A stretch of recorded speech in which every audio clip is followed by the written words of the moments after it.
Welcome to Geeks and Grounds, a monthly game club where we play games and brew conversation together. I'm your host, Jenny Wyndham, And I'm Joel Thomas.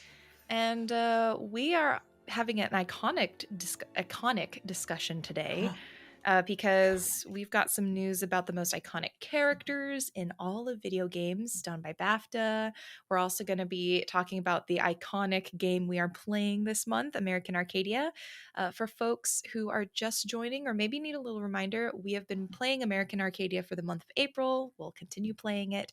And today we're going to be talking about chapters 2 and 3 in our sort of spoiler cast brew of the month, part of the conversation. But first of all, how are you doing today, Joel? You can call me Golden Grams the way my back is cracking like crackers. I'm sitting upright, I'm moving around, I'm mobile after, old man injuries coming to get me this week. So we're doing all right. How are you doing, Jenny?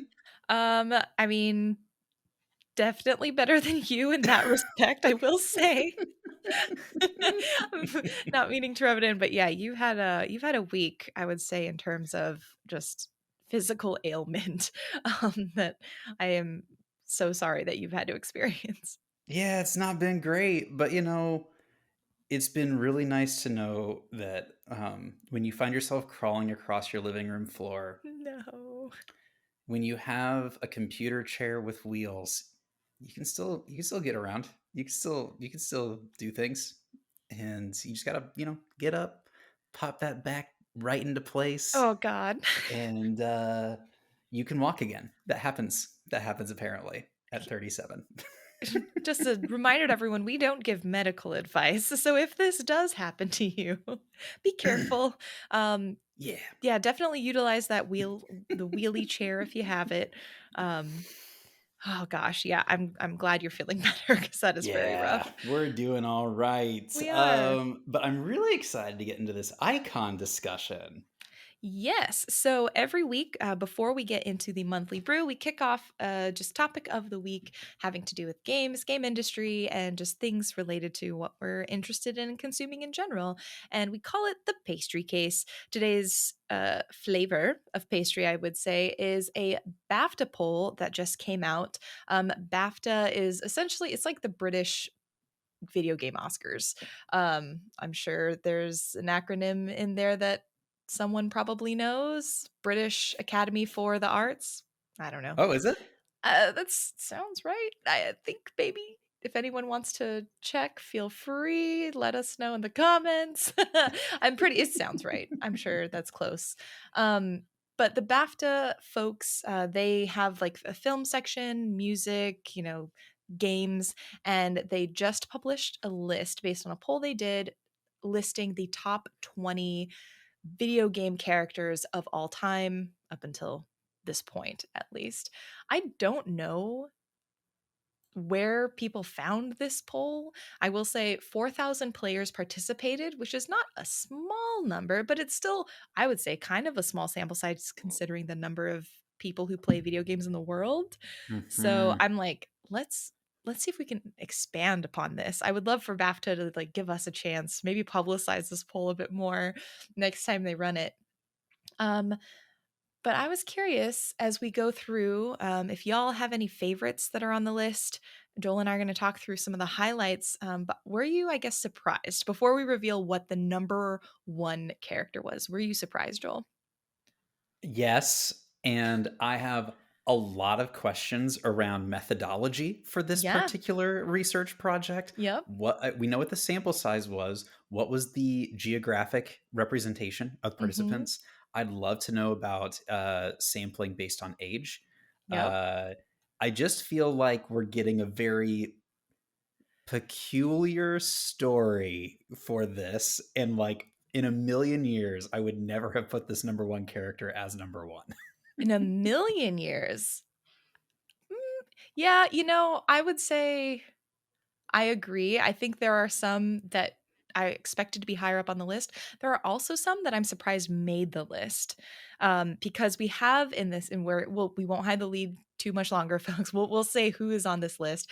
But there are some characters on here where I'm like, they just came out last year. and how are they already so high up? No shade on those characters. Just it seems really interesting. Um, so yeah, This I is guess why like age seems really important to me, like right, age of respondent, because it's like there are some of these, it's like no way in a million years is like one of these people like even on the top 20. How is that possible? And then it's right, like, well, I guess if all of your respondents are like 35 to 60, maybe this makes more sense. But there are some like really current game characters and games on here too, and I'm like, well, if we're like really looking at current games, then I gotta say I think I have there are a lot of misses on this list in my opinion. So hmm okay, how are we gonna do this, Jenny? okay. How are we gonna So get I into say it? let's go from 20 up, and we don't have to spend a ton of time on everyone. But if there's one in particular that you're like, oh, I really want to talk about this, we can dive in a little deeper. Do you want to start with number 20? Just Number listing off the name. 20 is Nathan Drake from the Uncharted series on PlayStation exclusive. I love this series. I Hmm. love this character. Top 20 most iconic characters of all time? Shocking to me. Same, honestly. Nathan Drake, I mean, a decent character, a well-known character. For sure. I think Nathan Drake suffers from like ubiquitous white man lead syndrome where I could if you put Nathan Drake in a lineup with other similar action game guys, I genuinely don't think I could tell you which one was Nathan Drake. Like, I don't know if you've seen the meme that has gone around before, but it's like all these protagonist dudes. He is that. He is I think he's even in that. So, Yeah. I agree. He has headlined PlayStation launches. Uncharted is not a small series. Mhm. Iconic? I don't know if I'd use that word for him. Had a very lackluster movie made of it, a year ago. Didn't Tom even Holland. actually remember that happened. So see, not Yeah, iconic. it's just not, yeah, odd. Yeah, yeah, let's keep it pumping. Yeah.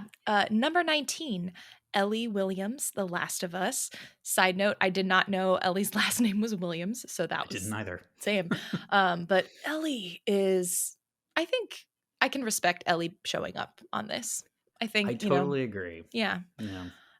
This one surprised me. I admittedly pleasantly surprised, but number 18. Kazuma Kiryu from Yakuza.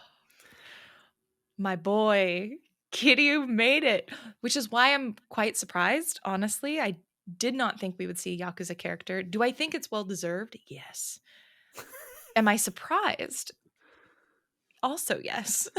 I mean, like the Yakuza games are kind of like soap operas, and so in a way, it's like one of those series like millions and millions of people play these games, Oh, and so again, it's absolutely. like I'm back to like sampling. Like, who did you talk to though that put this on the list high enough that it got to 18? Like, not I think undeserved, this just a one surprise. I'm surprised, but also I'm surprised out of all, I will spoil a little bit and say there was no other Yakuza character on here.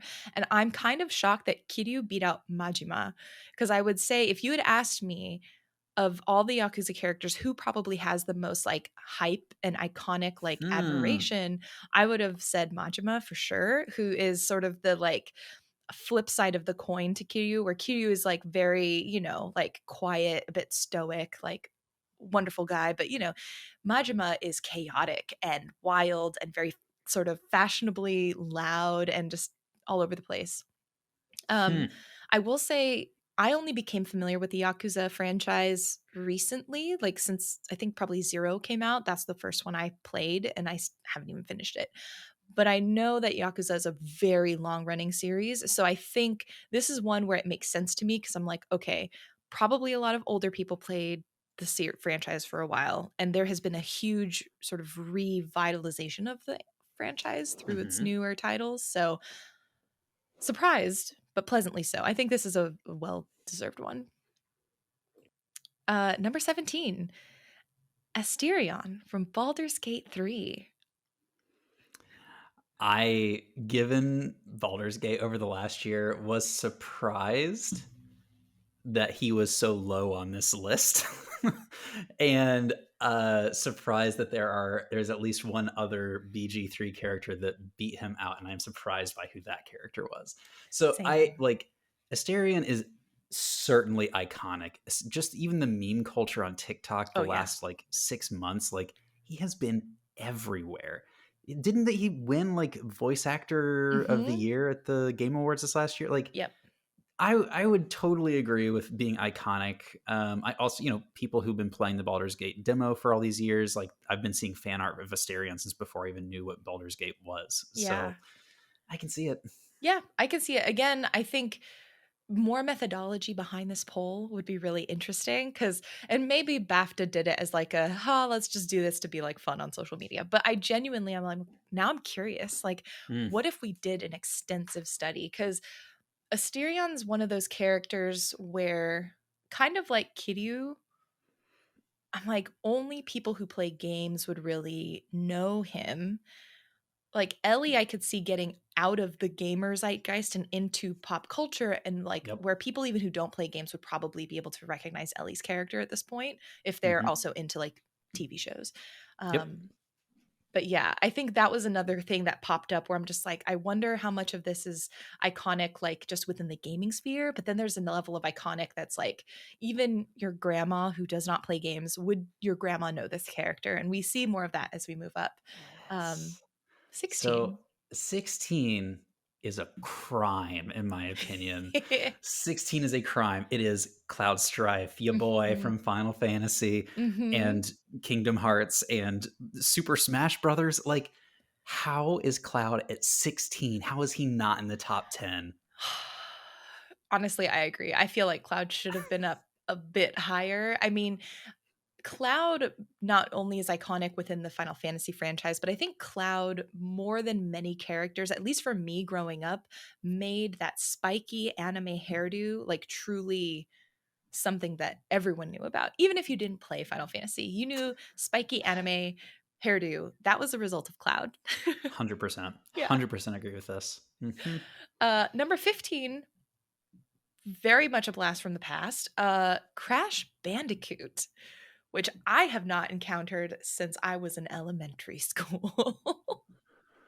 I replayed the three Crash Bandicoots over the holidays with my two brothers like 2 years ago. Like Yeah. we were all hanging out and we just like powered through it, and it was a lot of fun. Yeah. And also, who under 30 like even knows that Crash Bandicoot is a thing? That's what I'm saying. I'm like iconic to a certain generation, but like I would have almost have said if we're looking at maybe this generation or like up and coming players, like a Ratchet and Clank would have made more sense, Oh yeah. honestly, Hmm. in the same sort of vein. If we're looking at I would buy that.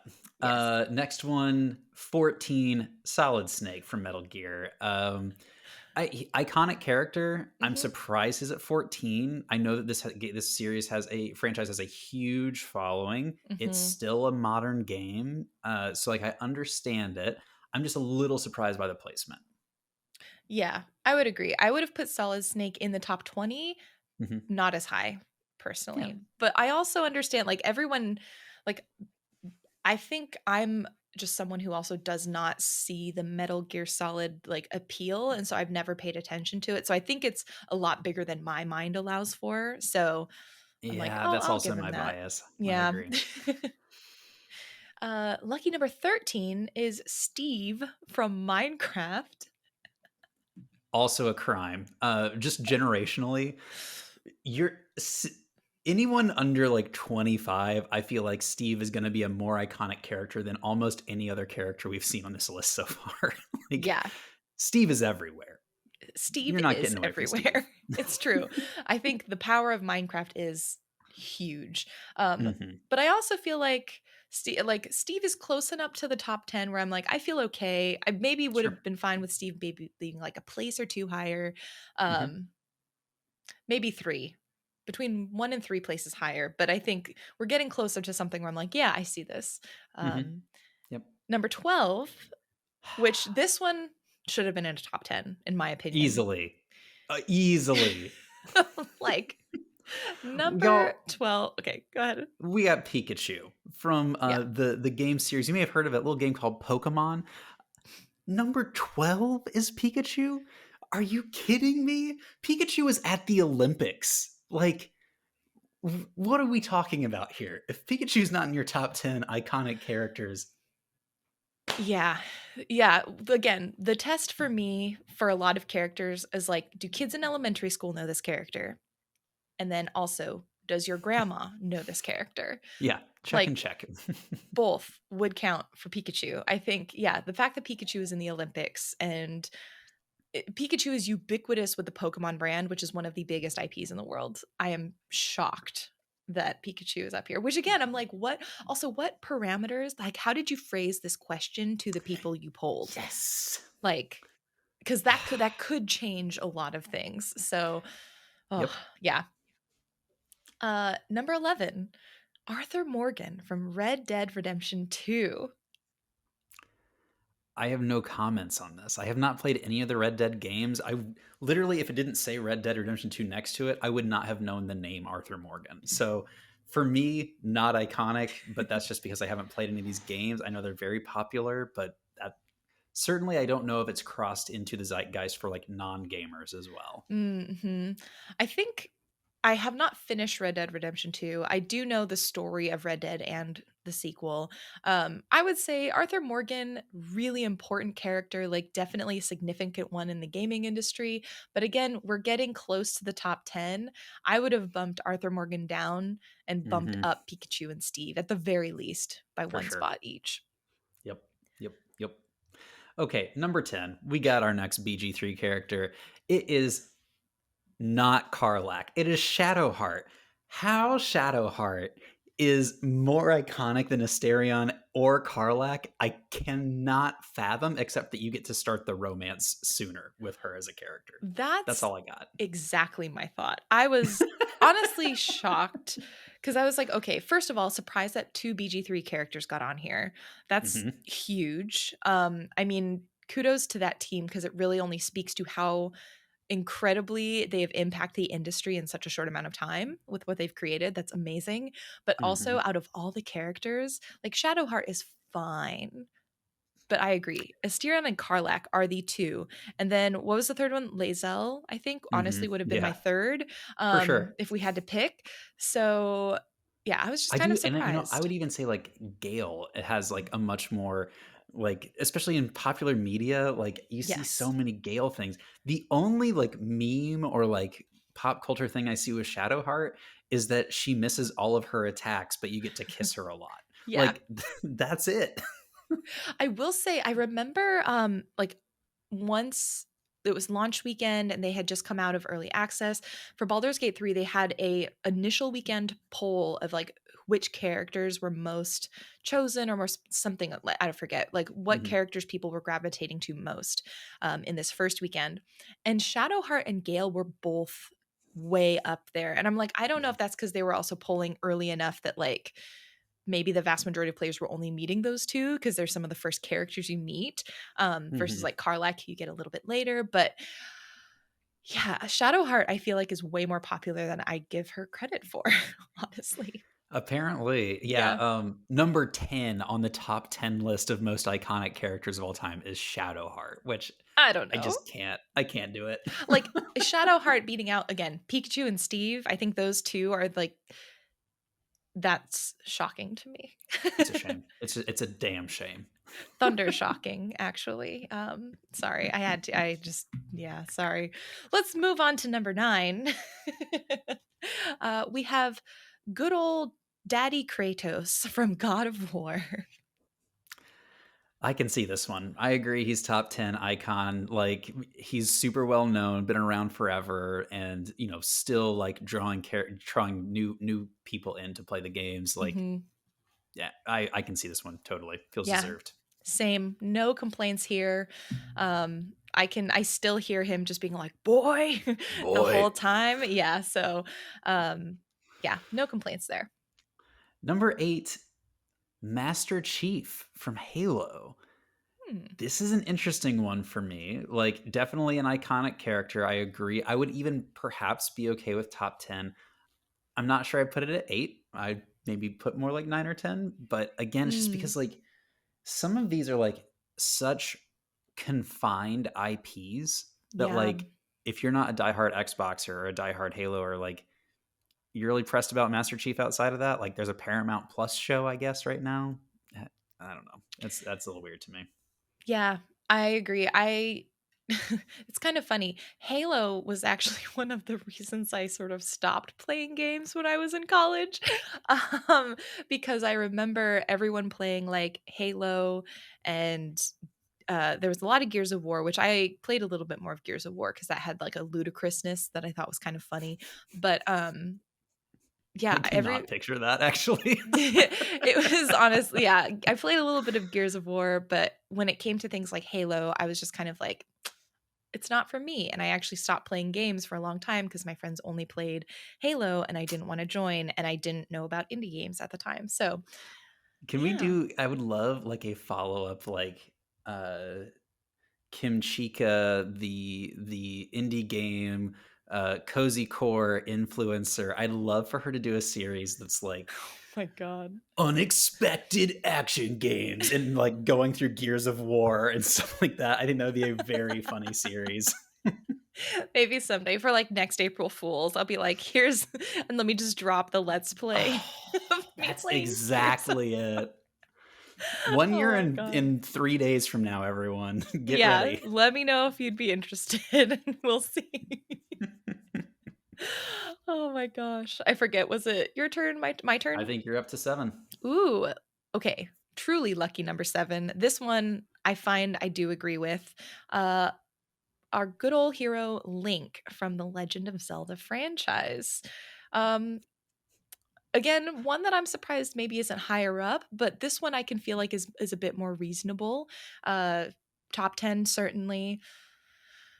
So Yeah. can we call out the elephant in the room though, which Yeah. is I think my opinion is that Link is a top 5 icon character. But I think the thing that's preventing him from getting that on this list is that people think he is Zelda because people who do not play the game and see Legend of Zelda and then see Link's character I see. assume that that is Zelda. And I'm just wondering, methodology not being included here, did people put Zelda thinking that it was Link? I don't know. Well, and the thing is, it's like I would one assumption I would make, which again is like not true at, you don't want to do that with this kind of information, is like the people who are being polled probably are members of BAFTA, the video game arm of BAFTA. Like what I would imagine it would be people who know about BAFTA enough to like participate in this poll. And they probably reached out to folks who are associated with video games. And so again, this is where I think you're absolutely spot on about the age and generational differences in people who've been polled because it's like if you are getting people who are in their 30s plus, this list does make a lot more sense. Um, but yeah, I don't know. I feel Especially like yeah, go ahead. oh, yeah, I was just to say, I feel like Link being in number 7, I'm okay with because I do think there are other characters and franchises that have like popped out of games a bit Mhm. more to that iconic level. Do I think all of them were accurately portrayed on this list? Maybe, maybe not. But Yeah. I think I'm okay with him being 7. Sorry, go Fair ahead. enough. Fair enough. I'm gonna like just plus one what you were saying by going to number 6, which I also think is a crime, and that is Pac-Man. Pac-Man as iconic video game character. If you were even if you just surveyed people who are 35 and older, I don't know how Pac-Man makes the top 20 list. I just can't. I can't see it. I think I don't know. I feel like Pac-Man's still pretty iconic, and I've seen kids play Pac-Man. Like there's versions of Pac-Man on the like phone, mobile that I've seen kids play. Oh, I don't know how much of like how popular it is really, but I know I've seen kids play it. So I feel like I'm okay with Pac-Man. There's really only one character moving into the top 5 that I'm just like, really? oh, I've got a Um few.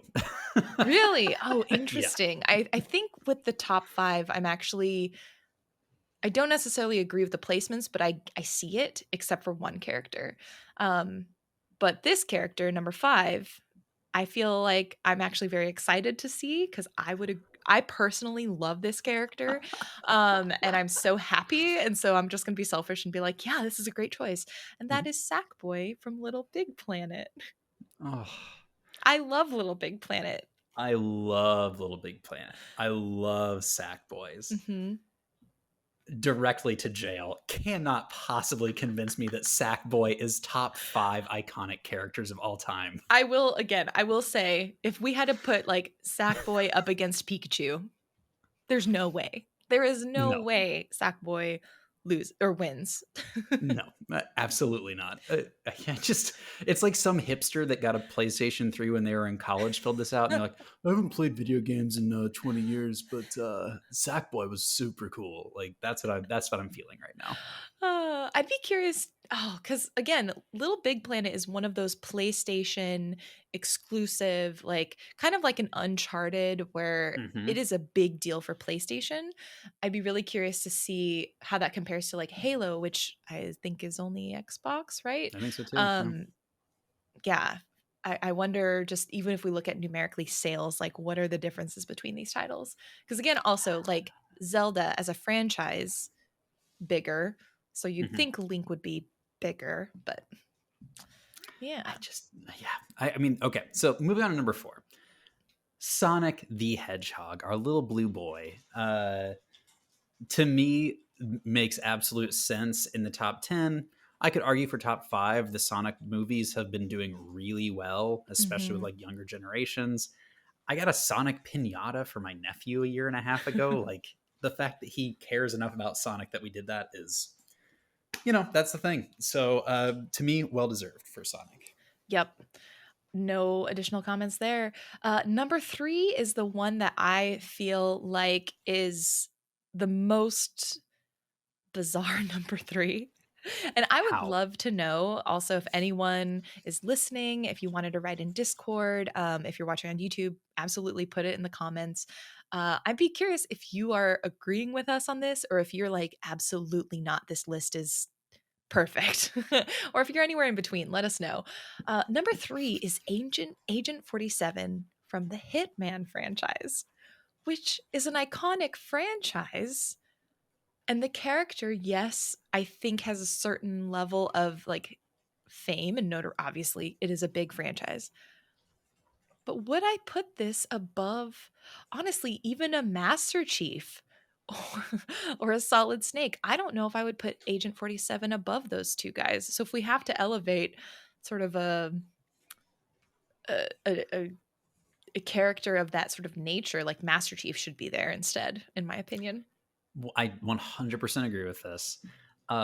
This is one of the few that I very strongly disagree with.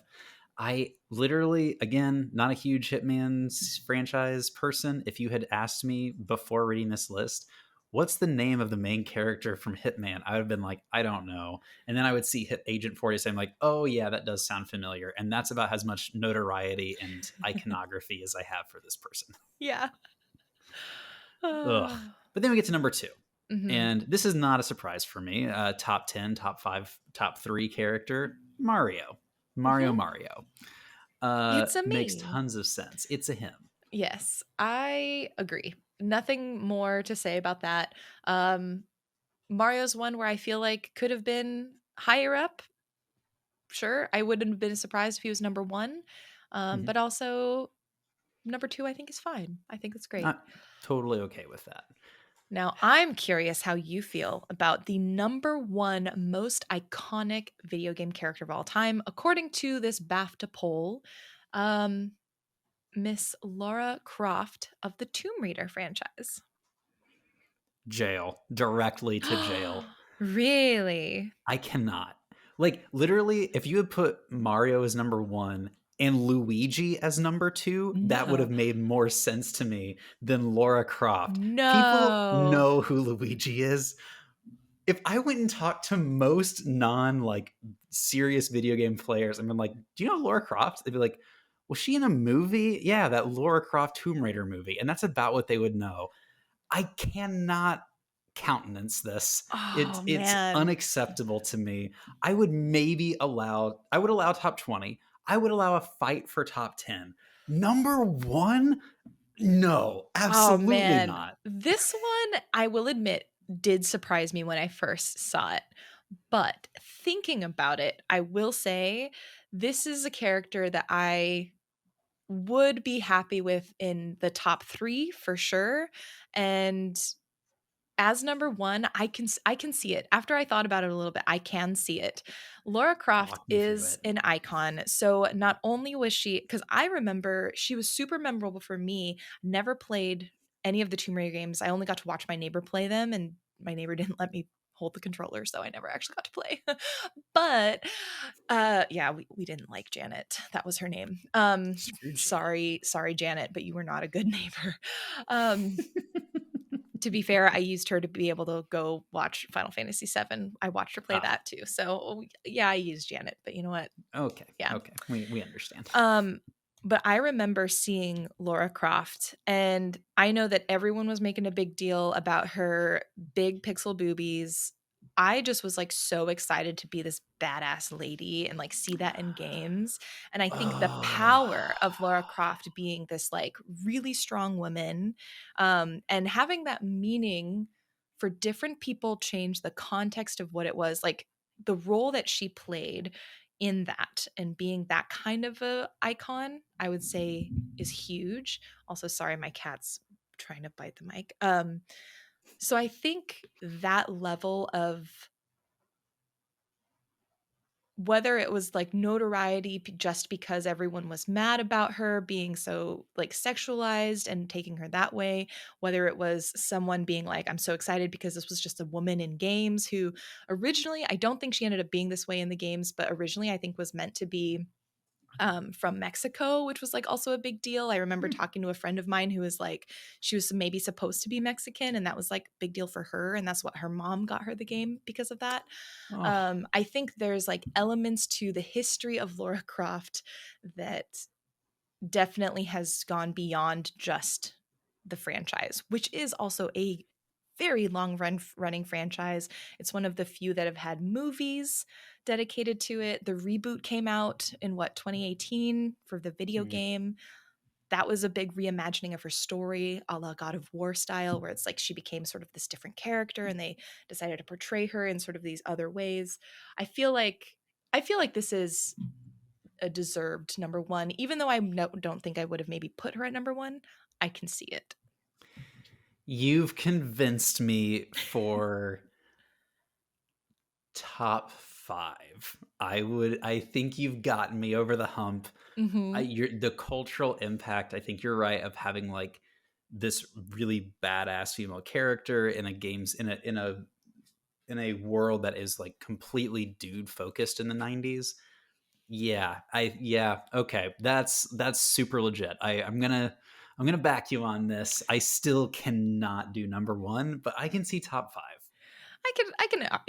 I think that's totally fine. Again, I feel pretty good if she's in top 5, I feel like that's valid. And I think again with anything related to video games, it's kind of like what did you experience and what resonated with you, and that's Hmm. probably Hmm. going to be why you rank things the way you do. Who knows? Someone's listening and probably so mad that we were like Hitman doesn't belong in the top 5. And it's okay. If you are that person, you are also right for your own list. Somewhere out there is a listener that shaves their head every day, puts on a black suit with a red tie, has a nice Mhm. pair of sunglasses, and that's just how they live their life, Just one hit at a assassinates time. people creatively. Honestly, Hitman is a really fun game. Especially I don't know if you played the newest one. I heard the newest one was a lot of It fun. I was haven't great. played it. I especially the first level was outstanding. It felt very oh, what is that game? The murder mystery game? Oh, I forget. It was a blast. So I'm not even going to try to remember. My brain is fried. It's Friday. It is Friday. But yeah, so that's the list, everyone, and that's the main topic for today's pastry case. I would love to know. I guess if you had to pick your number 1, Joel, who would you have put as the most iconic video game character of all time? I think if we're talking about iconic, like recognizable, shaped the industry, is deeply associated with games, and people hear the name, they know what it is to the point they know games. Mhm. I think I have to go Mario. Like it's just, especially with the popularity of the movie last year, like Mhm. kids of all ages know Mario. Mhm. Adults know Mario because it was one of the first games made that was like popularized. Yeah, like I think I would have to put Mario at number 1. Yeah, I would probably agree. I feel like there are other characters I love more, Oh, for sure. but in terms of impact, the iconography, I agree. Mario needs to be up there.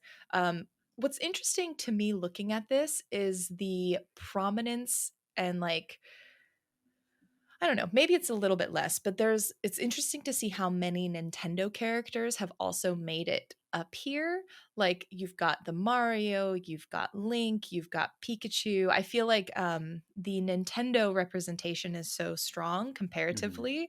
Uh, and we didn't even hit a lot of the Nintendo characters that I feel like could have made it, like Samus. I'm kind of surprised not to see Samus on there, even though I'm not the biggest fan. I know Samus is like a major character for a lot of folks and just Metroidvanias in general. Um, but yeah, I would have to agree. Mario would be up there. Now, do you have a character that maybe wouldn't have been picked as most iconic, but is your personal iconic character? Oh, that That's a is a tough question. really tough question. Um, ooh.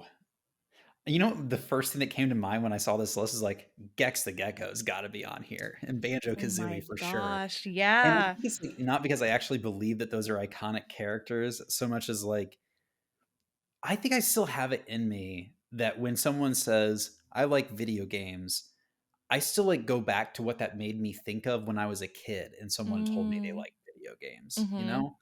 And I think that that is something that, like, until I was reading through this list and you're talking about, like, I've never really touched on before. But I think there's a part of me that's like, video games are obviously a current hobby, passion, interest for me. But I think there is a deep sense of nostalgia for it still, such that I would have a hard time if someone said, like, what's the most iconic characters? It's hard for me to not go back in time to the 90s and instead look like, Mhm. well, what about really current popular? Like, I probably wouldn't have even thought to put a Baldur's Gate character on here. Um, I would say my character that I would put up for like current game that I believe is iconic in the world of gaming Mhm. is Melania from Ooh. oh, I want to say Erd Tree, my God, Elden Ring. Elden Ring. Praise the Erd Tree. Praise the Erd Tree. I think that's probably a pretty iconic, like, Mhm. I don't know, that's a pretty iconic character for me. I would definitely agree with that. How about Oh you? my gosh. Ooh. That is so incredibly tough. I'll just go off the top of my head. I think there are two that immediately came to mind when I started thinking about it. The first is Kirby. I love Oh, Kirby so much, and I'm a little sad that Kirby did not make it into the top 20. I wouldn't have expected mhm. Kirby to make top 10, honestly, but top 20, I feel like Kirby deserves a little bit of recognition there. This is the hipster deep cut for sure, Okay. but I think the king of all cosmos from Katamari Damacy. Have you played Katamari Damacy? No. Oh, snap. Okay. It's such a specific game, and I think it's Jenny's taking a note. only available on Nintendo Switch, but you will have to play Katamari Damacy. I think in my heart of hearts, it's kind of one of the first indie games. It wasn't technically an indie, but it captures and was one of the first game to capture, I think, what the indie spirit is, which is just this weird, eclectic, let's like make something for the artistry of it and for just the joy of doing something that we want to do versus maybe thinking about profits or anything like that. So the premise of Katamari Damacy is you are a little prince sent to Earth because your dad, the king of all cosmos, has, I forget, like lost all the stars in the sky somehow, destroyed everything. So you have to go back to Earth to make stars. Mm. And the goal of the game is you just roll up a ball full of Earth objects until it's big enough and you send it up into the sky. Your dad rates it to see if Oh, it's worthy to be a star, and then you make constellations with it.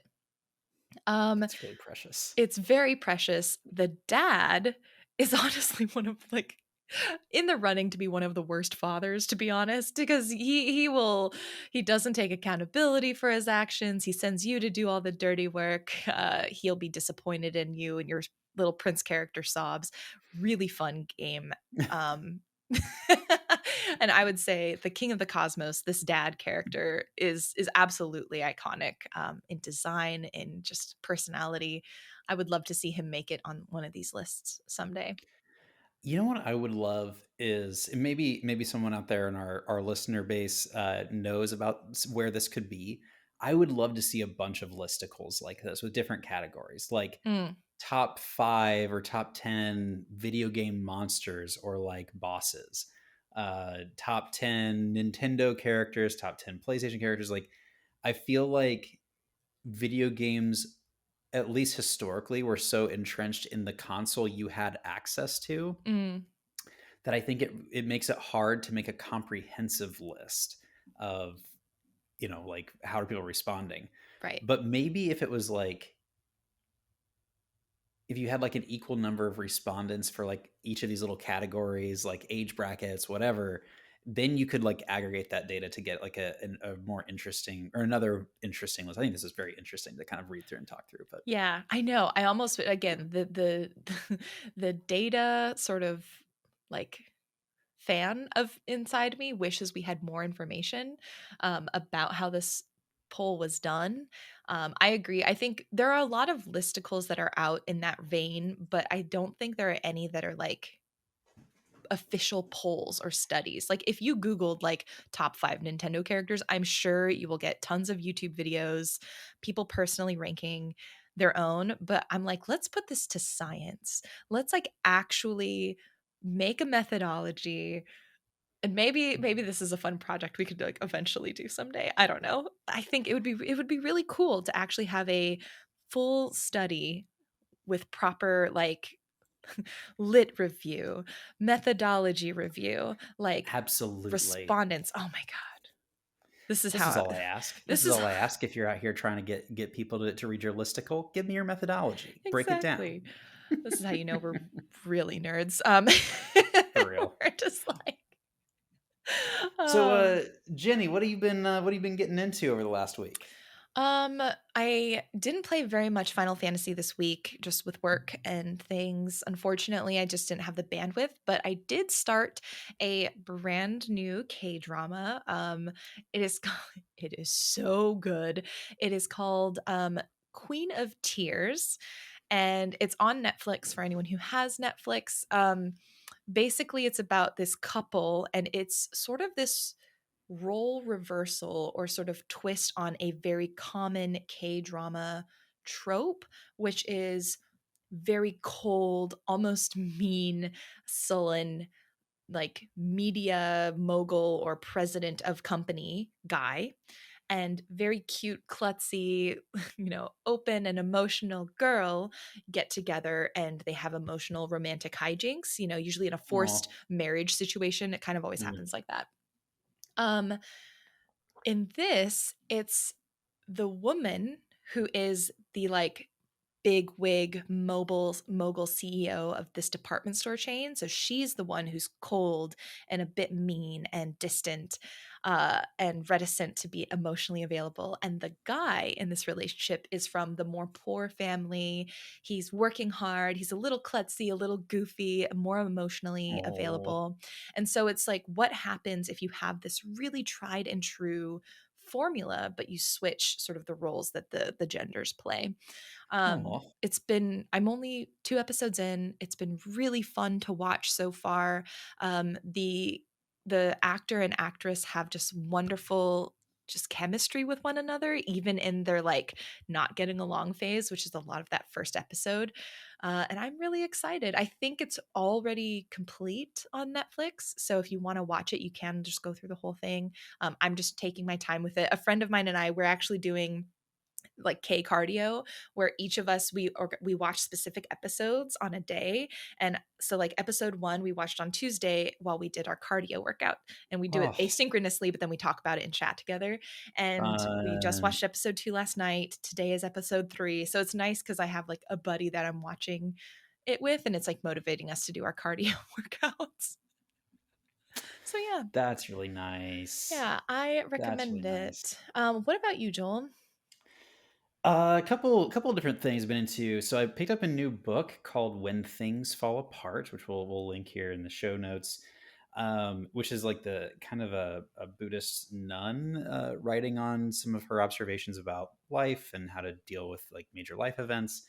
And she had this kind of like really beautiful idea around like when you find yourself experiencing fear because of a choice you're making that or need to make, that often means you're moving closer to truth or the truth of your experience. And kind of the idea of like learning to appreciate discomfort as just as valuable and important as comfort. Mm. And I'm about halfway through. I've been flying through it, and it's like one of those things where it's like you read something and it's like, man, it's like every page is like written for me. And so it's been Mm. really, really good. Would recommend so far. Um, Also saw a couple of movies in theaters over the weekend.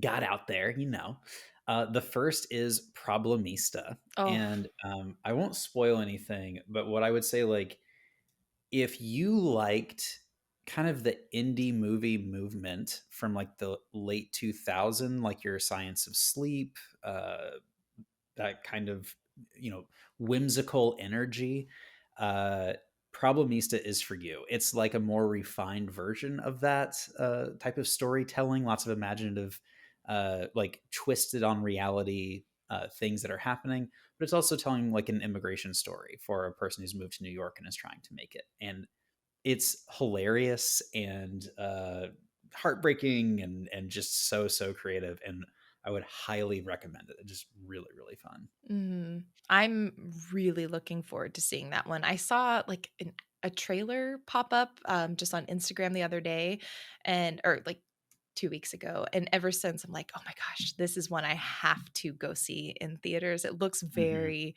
surreal. And I'm happy to hear that that's So actually real, yeah. how it was, because I was a bit nervous that that was just the trailer and that the actual movie wouldn't be kind of in that surreal vein. So that's cool.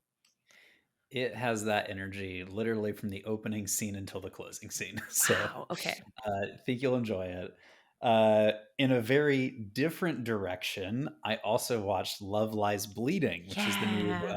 Kristen Stewart movie, and it was also badass. I would say like, yeah, really entertaining kind of love story, family drama thing.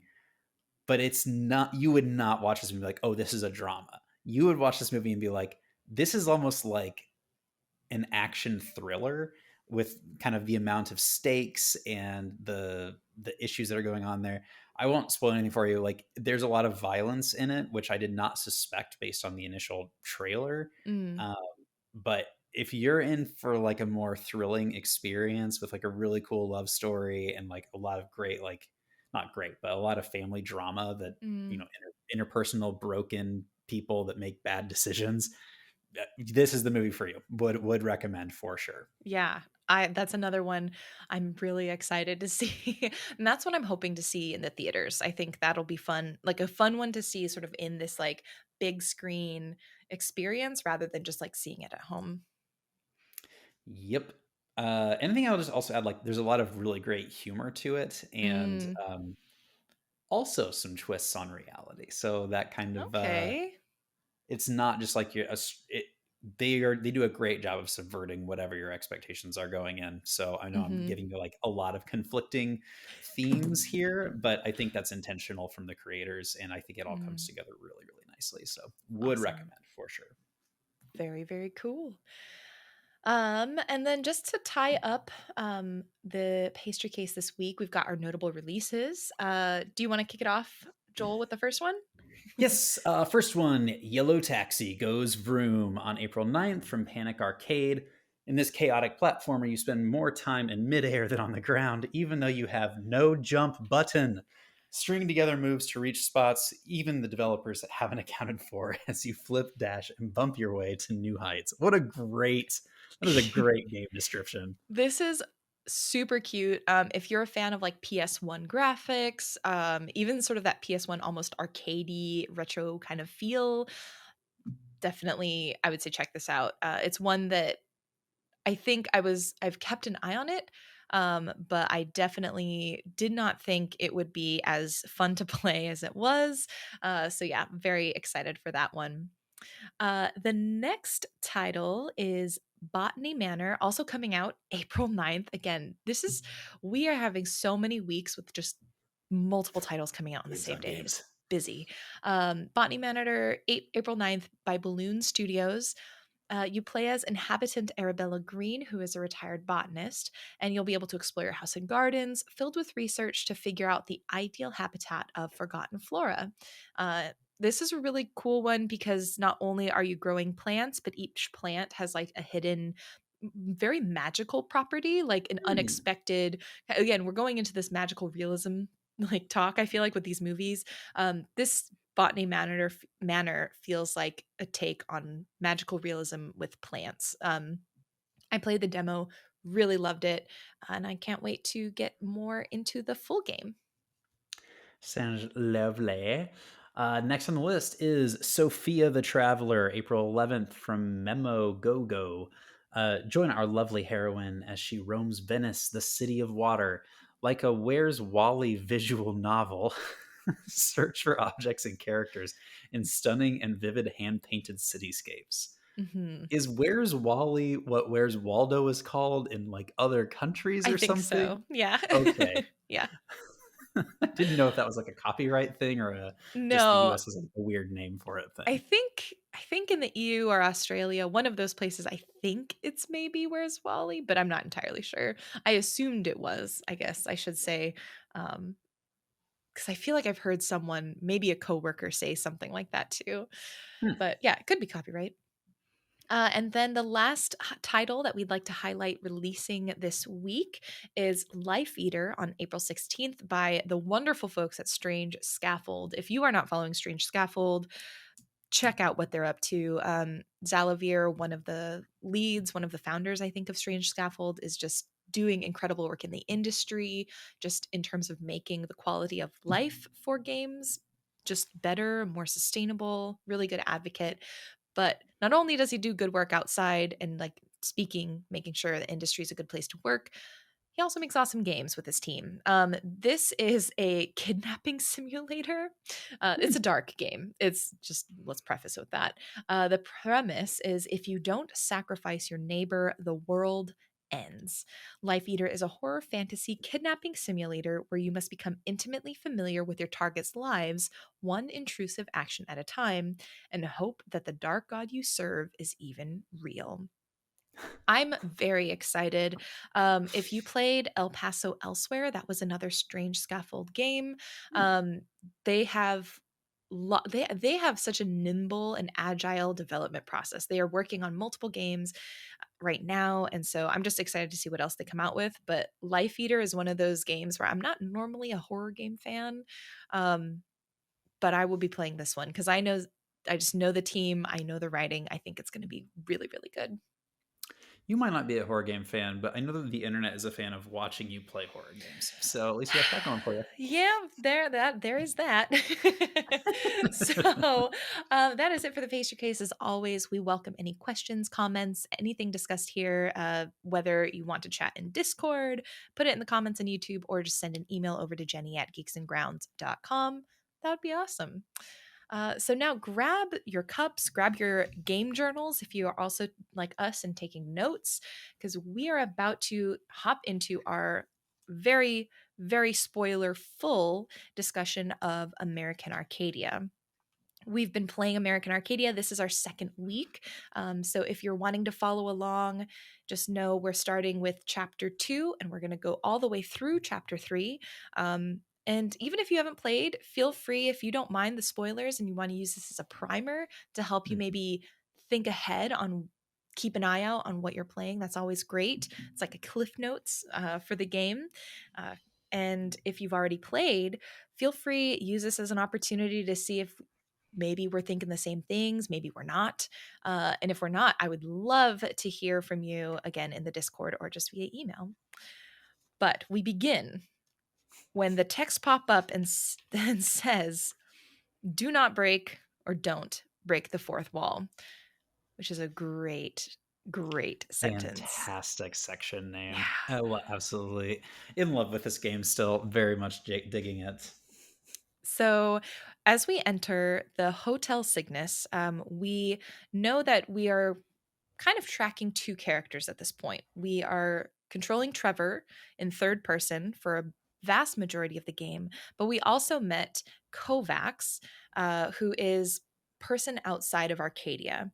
So when we start, we're tracking with Trevor, who's entering Hotel Cygnus, which means swan in Latin, if you did Oh, not know. Um, I didn't and you know can that. see that because they have the giant swans in the background. It's like a fancy, fancy name. I looked this up because I was like, I'm very curious. Is there any reason other than just swans being fancy and this is a fancy hotel? Why maybe this could be named that? The constellation Cygnus is seen as a symbol of transformation, rebirth, and enlightenment, which I think is kind of interesting considering the Waltons' desire for Arcadia to be this hallmark of the future. So, That's really good. also really interesting considering it's going to be the place, hopefully, where Trevor's life will change and maybe he will find a way to escape. Um, Now, we go through the hotel, and I don't think there's too much that happens. I don't know if you have any specific notes before we get into our first, like, sort of news flashback. Yeah, so I guess what I would say is this whole chapter plays out kind of like how you would expect, right? Like you're Hmm. trying to make your way through the hotel so that you can get this badge that will let you appear to be an outsider that's staying in Arcadia, which we kind of talked about in the last episode, almost like a Westworld thing that's happening here, Hmm. where visitors can come and observe the world. And your goal is to get this badge and then make your way out of the hotel with everybody else. Like that's generally what we're trying to get through. In the very beginning of this section, I was writing down, I was like going through like the opening puzzle and they're like these bookshelves that are moving around. And she starts explaining that he needs to make his way through the hotel and get to this room, yada yada. And he's like, "Well, why aren't you meeting me?" And like right before he said that, I wrote down, is she working alone? Like, why isn't there like a handler if this is where like tourists go, why isn't there someone there to help him get out? Hmm. And yeah, I was so glad that they drew attention to that right away, which I think really sets the stage nicely for the whole rest of like what we learn about the world in this chapter. So again, it's just like the pacing, the anticipation of like what questions is our audience going to be thinking about Mm. and their ability to answer that, so far second to none. Absolutely incredible. Yeah, I will say I completely agree. And I think you've pinpointed something that I really love about this game. And that is every time I do have a question, very, I think in every case so far, actually, in most every case, it has answered or at least addressed the question in a way where I feel like, okay, they at least, I think they understand what I would be wondering, and they're telling me like, okay, put it on the back burner. But we know that you're thinking about it, and I think that happens relatively rarely in this kind of narrative game where they Mm. do it so well that I feel very happy to just go on the ride, and I'm not finding myself questioning things excessively, which sometimes with this kind of narrative game I find myself doing, and I almost pull myself out because I'm constantly like, well, but what about so that's Why really didn't they fun. just fill in the blank? And like that is a killer for games like this, but they have Yeah. for so far they've been able to completely subvert that and get around it for me. Hmm. And it's really great because I think last episode I asked the question of like, what is the nature of this activist group? Because we know that Kovacs said, I'm part of a activist group. And I'm like, and more?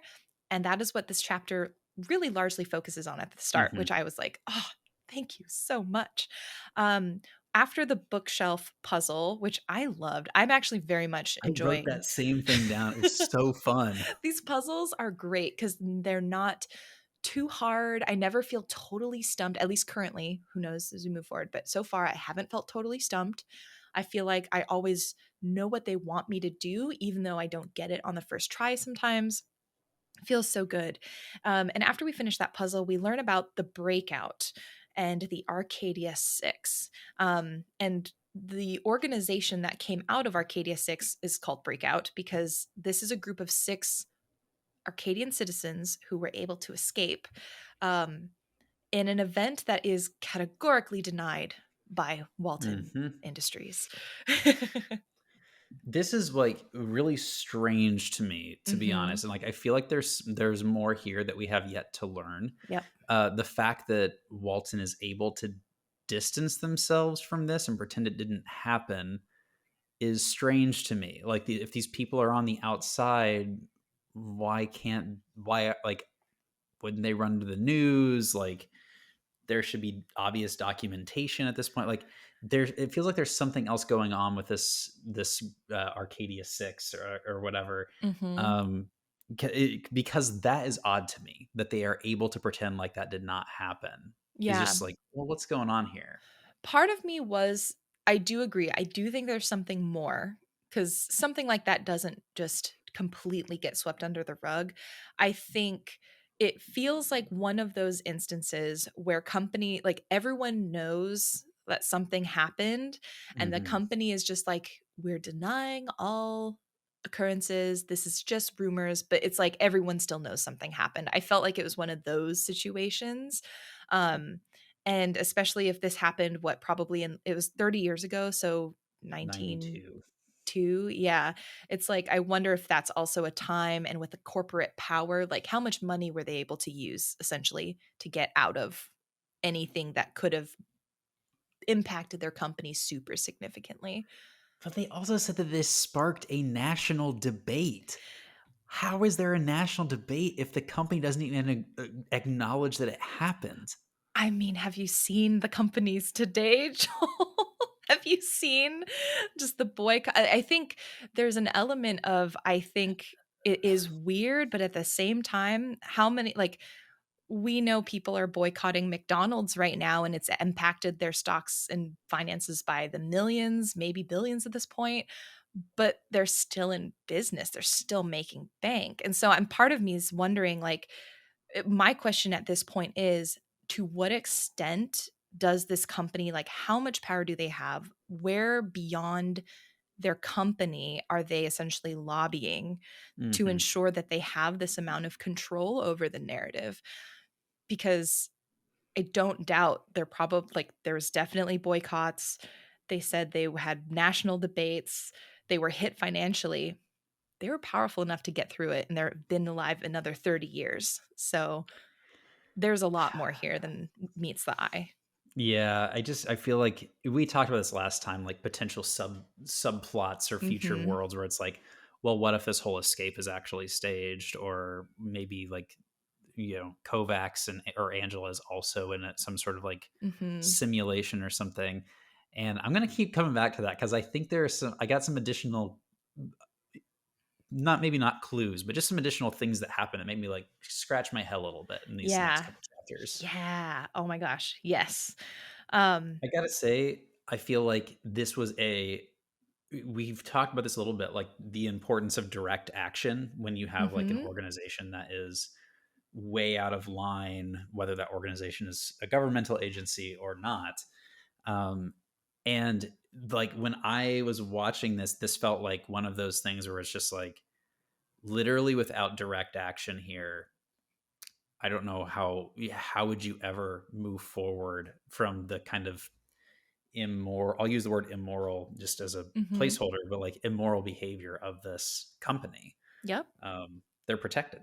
Yeah. So Yeah, I think there's something interesting happening here, and I'm liking the way that they are representing that direct action so far. Yeah, same. The additional highlight I want to just point out is we do know that the breakout group, the organization, is led by one of the Arcadia Six, Hmm. supposedly. Hmm. Um, Number Six is actually the name of the Yes. organization leader, and similar to, I think, oh gosh, what's it? Kind of like in an anonymous, like the Hmm. group Anonymous. Number Six seems to have like a masked sort of persona or like costume, I guess, for lack of a better word, that is worn anytime this person is publicly speaking. So you never actually see the identity of Number Six, um, which I think is also very interesting because, again, while I think the organization is real and is doing this work, I'm really curious about who Number Six actually is. Same, same, same, same, Hmm. same, same. Ugh. I thought that whole little like news break thing was again a really creative storytelling device. Yep. Really appreciated that. Uh, I also really liked kind of the next escape puzzle Me too. It was where so you're on fun. the cranes and like jumping above the big band. Yeah. Oh, So cool. Like, so you're making your way through air ducts. You're trying to get to essentially like the laundry room so that you can get up yep. to a space in the hotel. And one of the things they have you do is like this totally ridiculous, like Indiana Jones esque puzzle where it's like there's a big band playing below you, and there are all these giant, like think of a paper crane that Yeah. are kind of on the wall, and you have to raise and lower the tails and heads of the paper cranes in order to jump across them to get to the other side. I don't know why. Maybe it was the music or the design or the like the simplicity with yet a little complexity of the puzzle, but it really did it for me. I really enjoyed this puzzle a lot too. Yeah, it was really, really fun. I think also because as I was playing the puzzle, I think the simplicity is good, but also I could see there were multiple ways of actually getting to the end, and that Mhm. always makes me just really delighted when I can see that in a puzzle because it makes me feel like it for some reason makes me feel smarter and more capable as a player that I can see these multiple avenues. Oh, And I think that was maybe an unintended thing. I don't know, but it made me feel really good. And again, it goes to these puzzles so far, at least, have been so clear, and I've really enjoyed that I've never felt confused about what the aim of the puzzle was or like what I needed to do. I've always known the goal. So that's really cool. I mean, I will say that there is a puzzle that I got to within these 2 chapters that I had to just stop and, like, get online to figure out how to solve because I couldn't figure it out on my own. I wonder if there's one puzzle where I got stuck and had to, like, look up a hint, so I'm Hmm. curious if it ends up being the same one. Excellent. Um, yeah, and so Trevor hopping around the hotel, he's trying to get to the hotel room, where he's going to pick up luggage that Kovacs has left because Kovacs has basically reserved a room under a pseudonym just so that we can get Trevor this ability to get out. And then we have a flashback, which is really fun, 3 So days good. ago. And we are back to first person perspective again, which puts us in the shoes, as we know now, of Kovacs. Um, Once again, I think this mechanical, like this perspective change is so smart. The way that Mhm. literally they're putting us like we are Kovacs in a way that I don't feel like would have been like felt if Kovacs was also in the third person. It's so smart. Oh, I think that's so true. I think that's so true. And so we see Kovacs like kind of almost at an airport terminal, I would Mhm. guess, or like sort of the transport terminal, giving up the luggage, going through that corporate speak and being like, oh yeah, I'm so excited to go. And I definitely didn't put anything suspicious in this package. And you're told before you enter Arcadia, you must go on this informative ride called like Elijah's Dream of Tomorrow, which is basically like it's a small world meets the Tomorrowland like history on rails ride.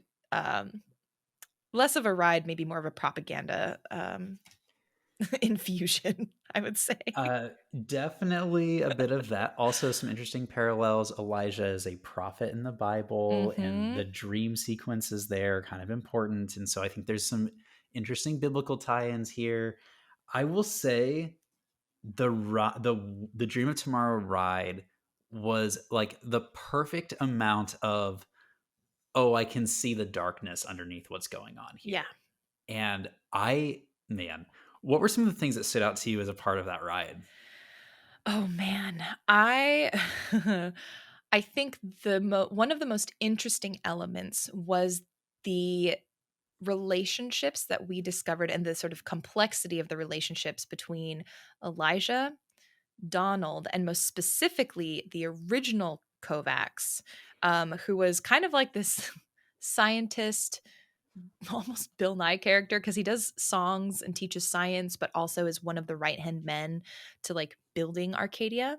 And we learn that there is a dispute essentially among these founders, specifically Elijah and Kovacs, or OG Kovacs, which leads to them falling out. And so that for me was one of the more interesting tidbits that we got on the ride. Um, Wait a minute. mhm. Did I miss something? I thought, okay, so Elijah had the dream. Kovacs is like your Imagineer from Disney that's like Yes, he's making like, a lot of this possible. yep, And the other Walton, whose name is Donald, Donald, like the is the duck. brother. Yes. And so Elijah dies, and Donald kind of takes over. Yes. Are you saying that there was a fallout between Elijah and Kovacs or Donald and Kovacs? Between Elijah and Kovacs, I think. I must have totally missed Maybe that. it was Donald. Um, because Donald was the one alive. Maybe that would make more sense. I just know that there was a falling out between a Walton and a Kovacs. And I think that falling out, because we know the propaganda details, but we don't know, and we know that our Kovacs highlights that point in the ride. And so I think that is super interesting uh, knowledge to put in our back pocket. So, okay, let's talk about like a few of the spicy details Hmm. here. One of them that stood out to me immediately is they said that this was like what they created after they invented 3D audio and video technology. Hmm. I'm wondering if we've got a Sword Art Online situation. Are we being isekai'd right now? Is Angela actually in some sort of video game simulation, and like it's not 2024, it's 2054, and she's also a part of this? I don't know. I'm way off the deep end at this I point, think but that's a like bit more of I think it's a interesting theory. I don't think my brain went there, I will admit. what? But I do think there is interest, like I think part of those inventions had to have been part of the disagreement. There has to have been something within those inventions between the Waltons and Kovacs where it was like they either didn't agree on the implementation, they didn't agree on how or where to put it, or if it should continue. Something happened between what Kovacs was able to create and what the Waltons wanted to use it for, is my theory. Okay, so let's run some scenarios. Hmm. Did I hear correctly? Did you pick up on this? That Elijah died before he got to see his park open. I think so, because didn't the Vivian like Robotron say like he never got to see the dream fully realized? So I think he saw it start, but he didn't see the opening. Was what I got from that. Okay, so here's another puzzle piece. The first residents did not know they were being filmed. Oh man, I missed that. I don't know. I'd have to go back and re-listen. Is that wait, are you asking or I'm did you hear? pretty sure that's what they said, was that Oh, they did not yeah. know they were I being did not write filmed. that down. Uh, which obviously raises the questions like who knew they were filming? Mhm. Um, and my first thought was like, oh, well, maybe they killed Elijah because they wanted to film Oh, and snap. didn't want that to happen, and that was why Donald kind of took over. And then Kovacs didn't want to go along with it, which is why he eventually got fired. Oh, dang. So you're thinking like deep dark murder like spice. That's My what I'm brain did wondering. not go there, but maybe. I mean, I also went to isekai, so I No, I mean, I think if we are going like down a route, this corporate corruption, maybe there was a bit of murder some foul mystery. play. Yeah, a bit of foul play. I would not, my brain didn't go there, but I would not throw that theory out.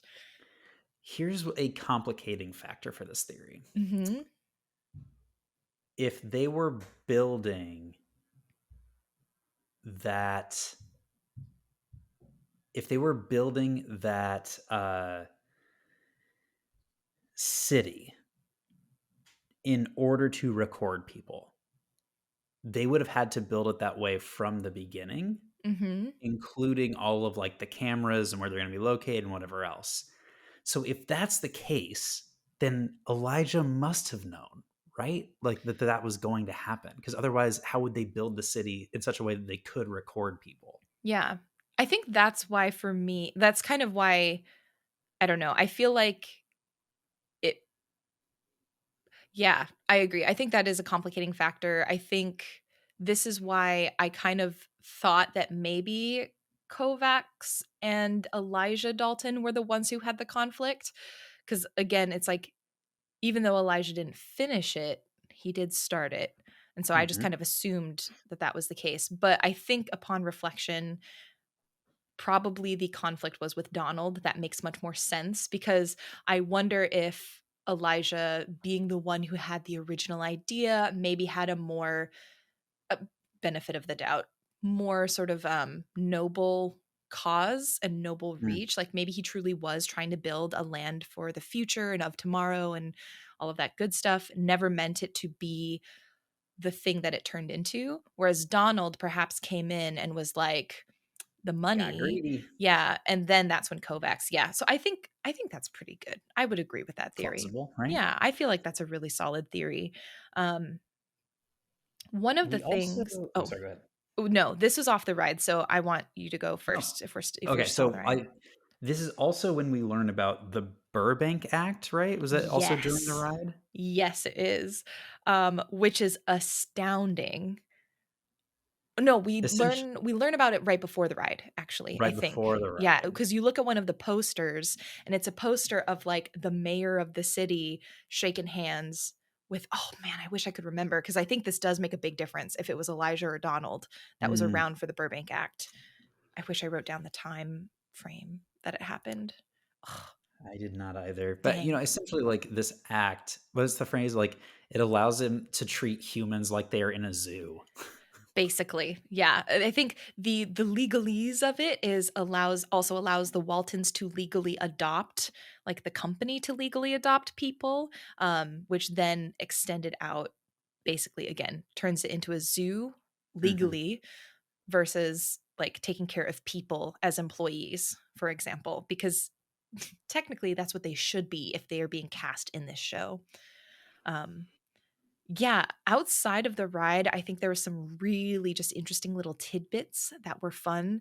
Um, you see the impact of the inside citizens on pop culture. Like one of the Mm, most popular guys on like their Time magazine cover. You see that there are multiple music artists who are popular both within and outside of the dome. So it's like they have created basically this for themselves.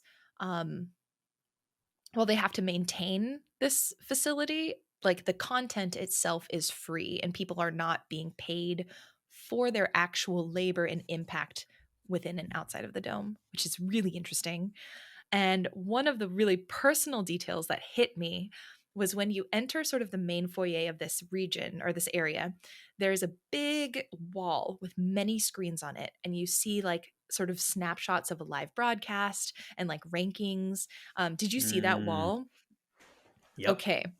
So as someone who has visited the Twitch offices, the Twitch headquarters in San Francisco, when you walk in, there is actually a big wall, and it's really meant to like showcase streamers and celebrate them. But when you walk in, there's a wall of monitors, and on the monitors are just any number of live streams currently happening at that point in time. When I saw the wall in American Arcadia with these streams and cameras of what's happening on Arcadia, I was instantly taken to visiting Twitch HQ and seeing the live streams of all the streamers at that moment in time. And it was just such a really weird, uncomfortable feeling to just see that in a game as like this one. Oh, I think you're I don't know muted. that I ever would have picked up on that. Like, that is so fascinating, Oh, and yeah. yeah, like, totally outside of my lived experience, so that makes a lot of sense. Yeah, and it was one of those things, like, I think if you haven't visited the offices, it's like, where would you have seen something like that? But it was just I was like, that direct one-to-one commentary was, really interesting, and I'd be curious if any of the developers have visited or knew about the Mm, Twitch offices, because if not, must have. whoo, yeah, so, really interesting. Let's see, we talked about Arpad Kovacs. I think some other fun details, like seeing the evolution of Comet, just mirror the evolution of Mickey. You see Steamboat Mickey or whatever all the way Mhm, to, yeah, mhm. that was a really just fun detail. The trinket shop, it just, the Disney crossover is real. Yeah, totally interesting. And you also get we get kind of snapped back into like real life Mhm. around this time too. Uh Number 6, the breakout group number 6, the leader calls you, Mhm. Angela, to warn her that security is on the way. So like you're in the office, you're back in like the present time again, and you get this really interesting character that comes in who's like an investigator. Is his name Marcus Yes, Javert?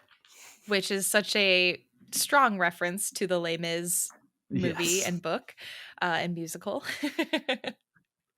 100%. And you do what for me was a pretty annoying puzzle. I did it. I didn't get stuck on this one, but it took me a few tries, Yeah. where you have one monitor up and you are moving your joystick as Trevor and trying to avoid being seen.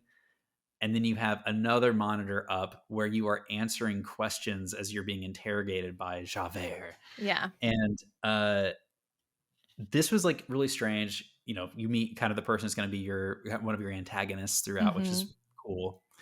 Um, you also get flashed into Angela giving an interview, Mhm.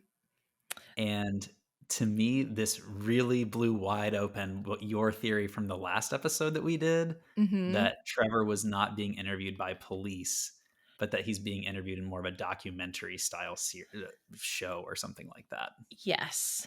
Yeah. What's interesting, so just to rewind a little bit, because we skipped the puzzle where you're like trying to find the numbers in the ride. That's the one that I got stuck with, actually. Did you like breeze through it? Was that not an issue for you? I got stuck on the final number that you needed. Okay. I went back to the room and found the like piece of trash or whatever, so it was fine. But Yeah. that was not the one that I hit my Interesting. frustration limit Okay. with. Because that was the one where I was just like, that third number, for whatever reason, I was like, I am just not seeing it. I don't know where Mm. it is. That's where I hit a little bit of like stuck point, and I ended up having to look up where it is. Um, but yeah, let's see. Oh, yes. Okay, the bus is broken. Yes. I actually really loved that puzzle sequence when you are Oh. controlling both Trevor and trying to answer the questions that Javert is asking. I thought it was such a fun way, again, of putting you in the shoes of Kovacs, of having to. I love the multitasking and like that sort of element of having to spin multiple plates. And so for Yeah. me, I think I could see it very much being annoying, because it's like, if you don't know and don't really watch and be careful for the patterns, it's like you have to redo it again. But I thought this did a really good job of putting us in Kovacs' shoes, making it really feel like the pressure to get it right is up. Um, Mm. I think I've messed up once. I think if I had messed up more than once, I probably would have stopped liking the sequence. Oh, I died several times. Yeah, so I got it. I got through it twice in 2 tries, essentially. So for me, it didn't feel bad because I didn't mess up more than once. I can see how it would get very annoying if you did, though.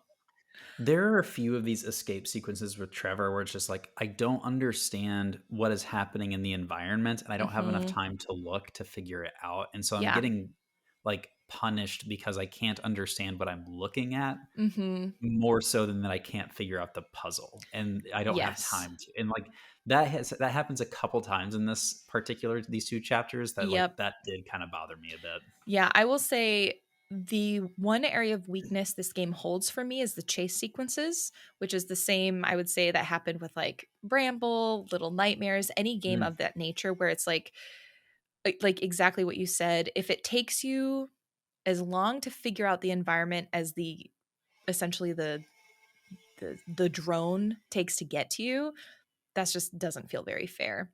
I felt it with the crane puzzle, which is in mhm. the very beginning of this game. And I think throughout the chase sequences that continues, where eventually it kind of feels a little bit of, okay, I'm just going to trial and error in this to some extent and just kind of make Yep. it through.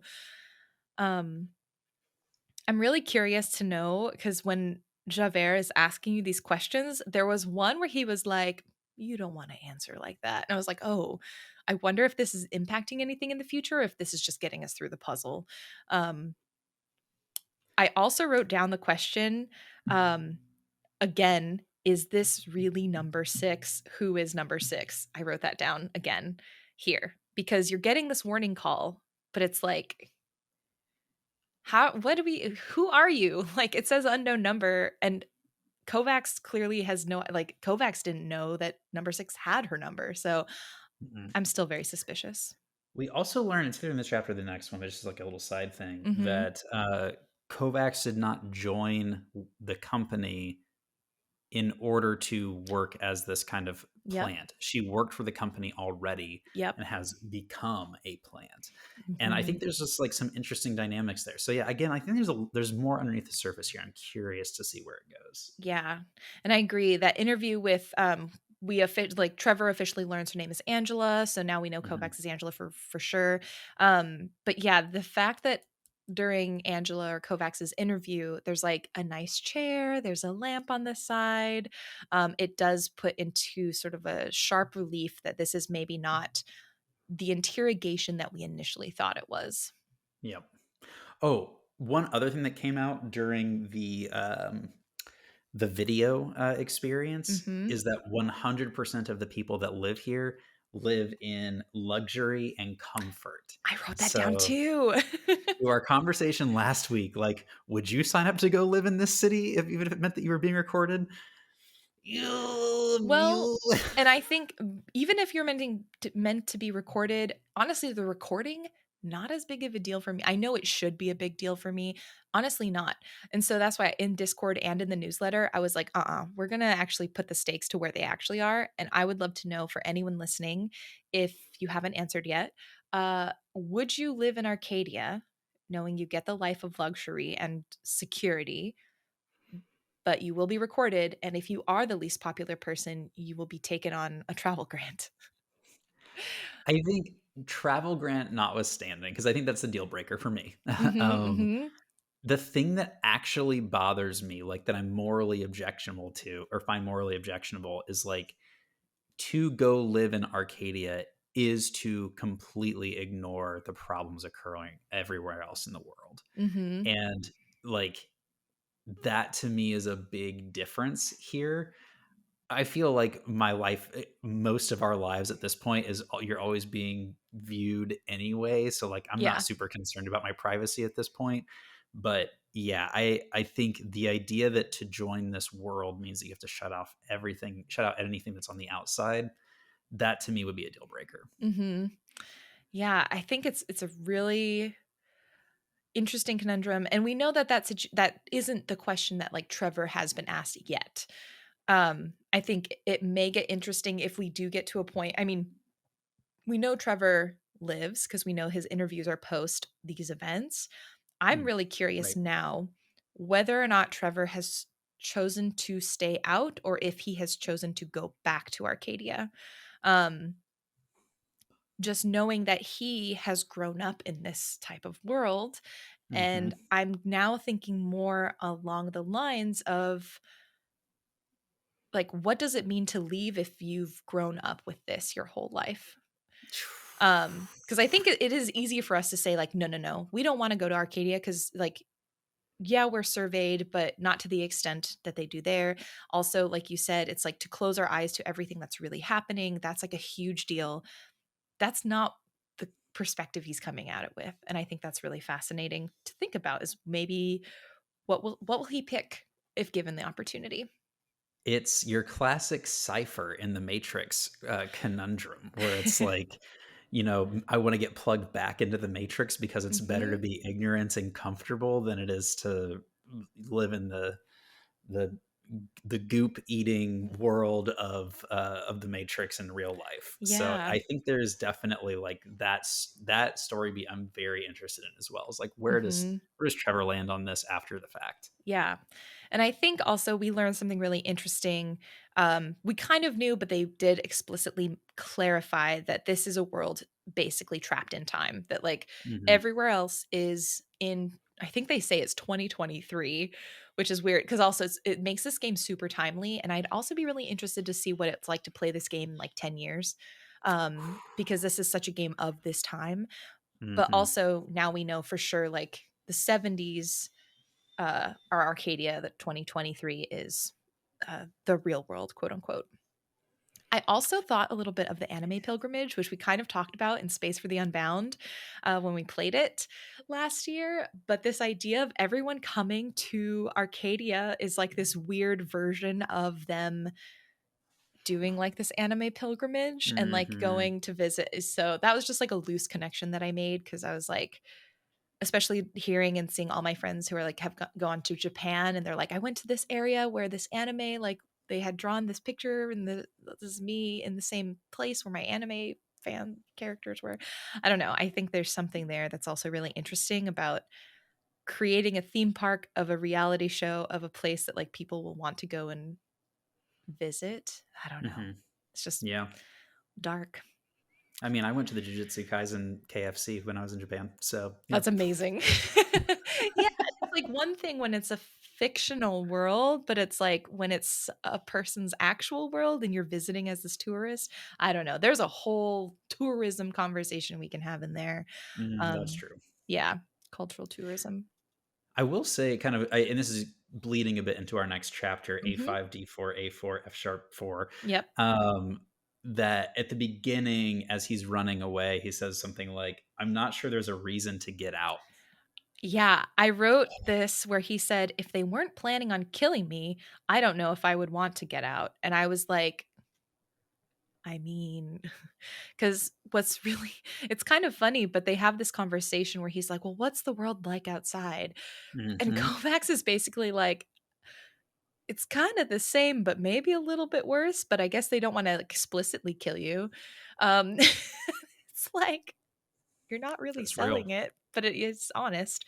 Um, and okay, I will say when we start the chapter and we see these basically this like these chords, I did note that I was curious and I don't have my keyboard or piano like up here and plugged in, but I don't know if you did it as a musician where you actually went and played the notes because there's a chime that played at the same time this text popped up. It's the one that Vivian the news like where it's like do do do do where it's like the note that plays before the broadcast. And I'm really curious to see if I don't know, something yeah, like that. maybe. I'll have to go back and check and see, but I was like, "Okay, is this the chord progression or, like, the notes or something for the chime that's being played?"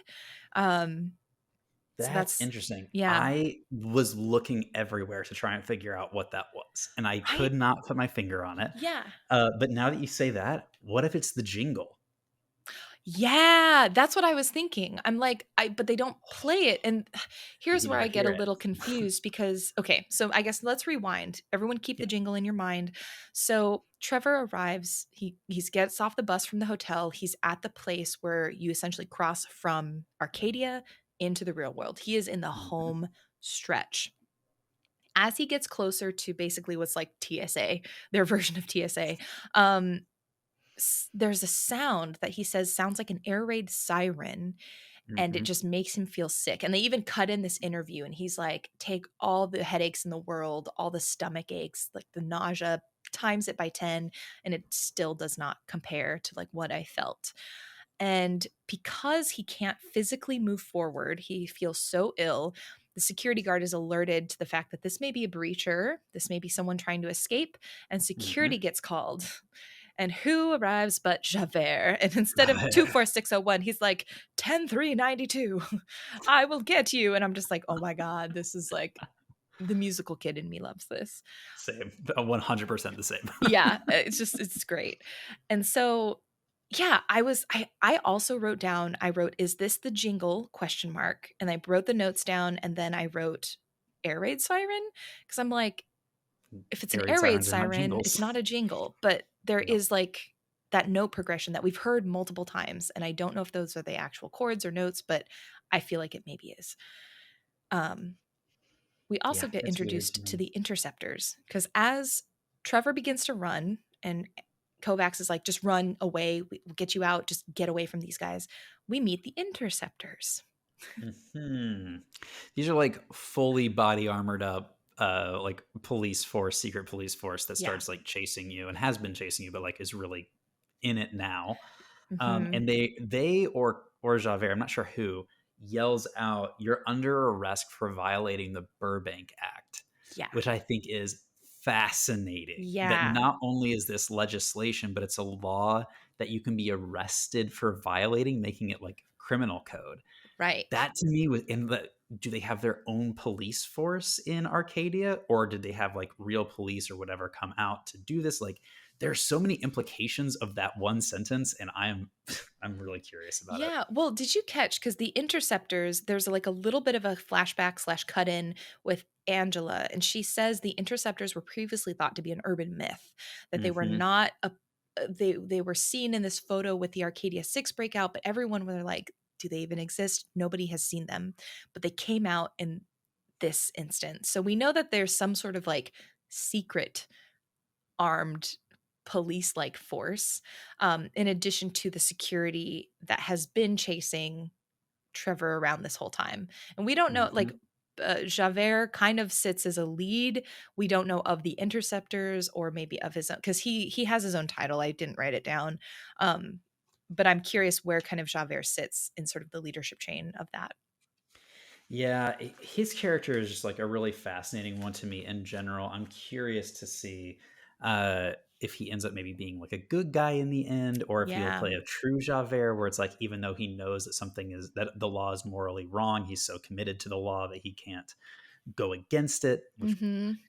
obviously in Les Mis ends to the end of Javert's life, but Yep. yeah, there's some really interesting elements to this, and I'm just so curious to see where they go with it. But yeah, so Trevor runs and runs and runs. He is getting a workout, especially for a guy who is just not really the best in shape. You do a little Frogger sequence where you're running across I love like that. lanes of highway, which is sort of comical and a nice little nod to that. And eventually, basically, he says, I'm going to hide in the mall, hide in the arcade. I can play this one game on one quarter for hours. They won't find me here. And we cut back to Angela. Um, she tries to go home, but the whole company is then put on lockdown because they've been Mhm. alerted to the fact that Trevor is escaping and someone on the inside is making it happen. Um, you get in the elevator, and I will say, I love the sequence with Kendra, her boss. And as you leave the elevator, Angela says something like, "Oh my God, she's still spewing the same corporate bullshit that she did on my first day." I thought that was great. That was very good. Just a That really was good very good. human moment. I really liked this. I liked the idea of using VHS technology to encrypt your phone to get out. I thought was Mhm. fun. I liked the kind of like first time spy element of Angela's character. I think it's just Yeah. like like a really fun way to get you into the spy world or this like direct action world. Mhm. And it was cool going to her apartment after that. Like once you do like Yeah. encrypt your phone and get out and like seeing like okay, like what's she into? And it's like tabletop RPGs, the books and comics that she's into. Like I was like, oh, we'd be friends. This is what's happening. Yeah. I love like and I love that Angela's a person who has like piles of laundry kind of at scattered around the apartment. So it's like Very relatable. I will say, I was like, girl, you have these post-it notes with the plan just on your window. You live in company housing. We learned that she lives a bit further Mhm. away from the dome, but she lives in the Walton employee housing, which I'm like, those places have got to be bugged in some way or Yeah, washed in you some way. gotta be kidding me. I'm You're like, telling me you don't think those places are being recorded? No way. No way. I know. I'm like, so why are you putting these post-it notes with the escape plan on your window? Which again was another moment of like, okay, this is not uh something that she has done a lot yet. This is definitely her first direct action. I'm wondering if we're gonna get a clue here too. Like on your way out of the building, as you're carrying this VHS tape with you, the security guard makes a comment about how they've redubbed the original animated Hmm. voice in the like streaming service version. So the VHS that she's holding has the original dub. Yeah. And I'm just super curious if we're gonna get some more like Ooh. deep lore or information from this. It's gonna help us unravel this mystery a bit. Yeah. Oh, that's really interesting. I didn't even think of that, but that's a really good note because it was an extended conversation about this VHS, which was really funny. Um, we then cut back to Trevor. We learn good old Trevor. We learn that he was able to get back the high score on this cabinet, Thank goodness. put in his TCH, his initials, and we learn that Clarence is his middle name. And this was a really fascinating little quote from It's a Wonderful Life. He said, "Yeah, I was named after this character from It's a Wonderful Life." Um, and the quote that he says from this character is, "No man who is a failure has friends," which is a really interesting choice considering the predicament he's in and why. Kind of made me He just a had little bit one sad for viewer. him. I know. Yeah. Um, and it made me really curious about because again, I know I've been thinking about this a lot because you were like, he's such a sad sack. And I'm like, I don't know. I feel like he at least had Gus, and I'm really I feel like I don't know. I really adore Trevor and I really hope that we find that he has at least one other friend on the inside from his life in Arcadia. It's not looking good I though, is it? know it's It's not not. looking good Poor though, is it? guy. And then we Uh, end with a message from the Vivian Walton. And this is where things just get ramped up once again. Did you want to talk about what no, no, Vivian please. This broadcast? is your area of Okay. expertise. God, this is so fascinating. So, Vivian, as Trevor is walking through the mall, he's like, he and Angela both say something to the effect of, like, well, the least popular man in Arcadia, so certainly no one's going to recognize me. Ha ha ha. Of course, Vivian then comes on all of the screens all over Arcadia. And she basically does this emergency broadcast saying that there is a serious situation that happened at the travel center. Um, and that this mentally unstable man is running around town and that they're sharing this only because they're worried about everyone's safety. So please, Mhm. report if you see him. And I loved that Trevor was like, she told three lies in a row. Basically, he was like, the the serious situation was me getting chased. And I instantly was like, it just instantly brought me to any time I see a headline that's been manipulated or Mhm. altered and maybe put into passive voice or Mhm. phrased in a way that does not actually put the onus on any of the actual instigators. Um, the fact that they called him mentally unstable and he's like, well, yeah, considering I was just like being chased by the inceptors and I don't believe she's worried about everyone's safety because clearly I'm about to be sent to die. Like that's a Yep. lie. My favorite part of this is that in the interview, when we hear Trevor sort of saying his counter arguments against Vivian's broadcast, this is him in present time being interviewed. We hear someone from behind the camera saying, well, Vivian has categorically denied this and did not have any negative intent. So this clues us in on a couple things because this means there is a producer behind the camera. This is post events, and that Vivian has commented on what's going on. And this is further reinforcing for me that this is some sort of recap, some sort of documentary filming, something that's outside of everything we initially thought. Yeah. It's really Yep. interesting. If you're hoping for just desserts, where Vivian gets taken to jail or whatever, doesn't seem like that's quite in the cards. Mm-mm, nope. Because, yeah, if she was available to deny it and they didn't, and they're still talking about it, that means there hasn't been any resolution yet. Um, and then we cut back to a different broadcast, I believe, another Vivian broadcast that talks about the latest episode of American Arcadia.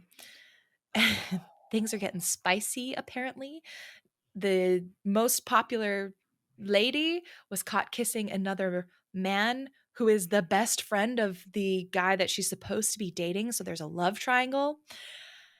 And what's super just, oh, it's so telling, the intent of this show is Vivian says, let's cut to the nasty remark of the week segment. And I was just like, man, this is the lowest denominator. Like, this is the lowest common denominator of entertainment. And this is like a big issue I have with media right now, where it's like the things that rise to the top are often the most rage inducing, the most Yep. mean, the most clickbaity. And this is like that in just multiplied. Um, yeah. Can I add a layer here, Yeah. which is, can anyone think, can anyone think of a time when they would want their CEO to be hosting and doing the talkback session of any reality TV show, especially a relationship one? The way she talks is so like corporate speech to me that, Mm-hmm. like, even if she's talking about like, on the numbers are in and yada yada, it's just like, I can think of nothing I want less than to listen to a mega corporate CEO billionaire host a reality TV show talkback session. Like, it just, I just sat there listening to that thing like, I'm imagining any of my past CEOs doing this, and this is exactly how they would sound. This is exactly how they would sound. Well, I mean, what's the phrase? Like megalomaniac. I feel like she is a prime example of someone who wants all of the power, all of the money, and all of the fame. She has cast herself in the lead of American Arcadia, Mm, as the host, as the person who gets to comment on everything. yep. In Arcadia, also as like the travel grant recipient and newscaster in the dome. I I still think a lot about what you said and what we talked about with the Truman Show, how Truman himself was the only person not aware of what's going on.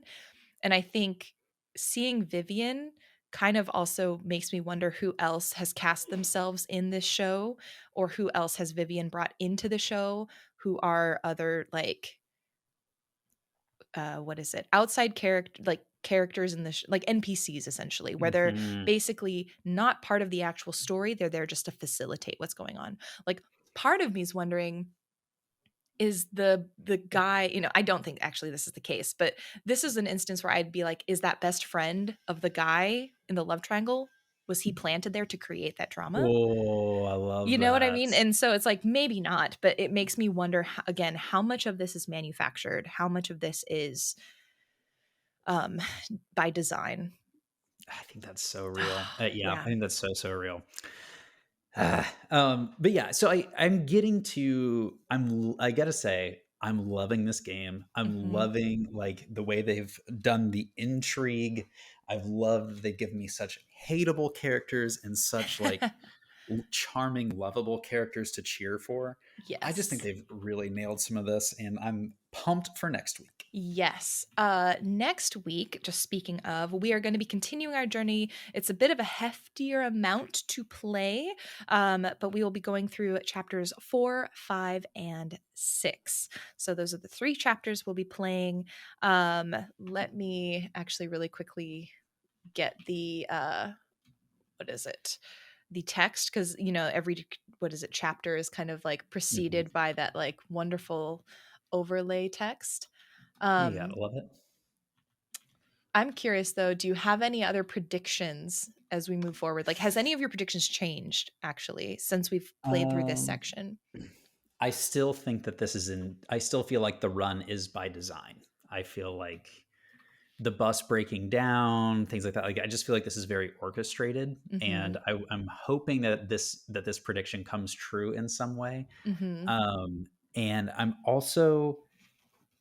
really curious about who the voice of number 6 is, because Mm. part of me feels like there's a slight undertone of femininity in the voice recorder thing, and I'm wondering if it is actually Vivian that's like directing this. Ooh, that's a So you get the very numbers up. interesting theory. I love it. I love it. Yeah, I'm excited because I feel like there's still enough, like just knowing how long we have until the end of the game, I feel like there's still enough game for there to be a couple of Some twists big and turns. twists for Yeah. sure. So I'm really interested because I don't know where those twists and turns will come. One of them, I think, maybe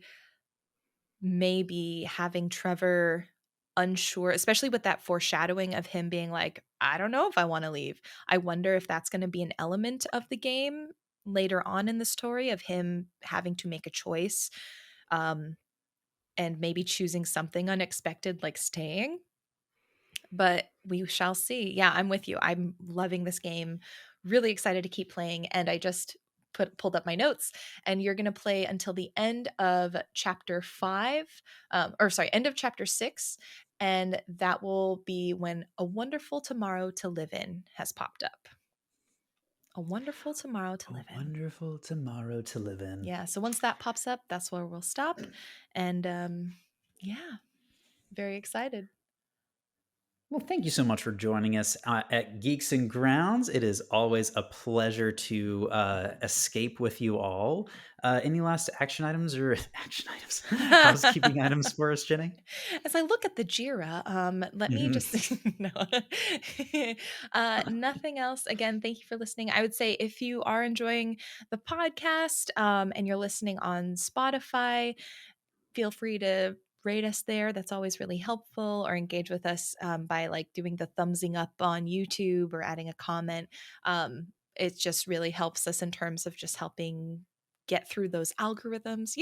Like in Arcadia, we want to make sure we're not on the last of the popularity rankings so we don't get a travel grant. We don't want to get our own travel grant No. for sure. Oh boy. Well, also get in, let us know about your iconic characters. Really eager to hear what the community has to say about this top 20 list. And hopefully you all are feeling iconic this week and that you all are the main characters of your own special TV show. Mhm. Thanks so much for joining us. We'll see you next time. Yay. Bye. Bye.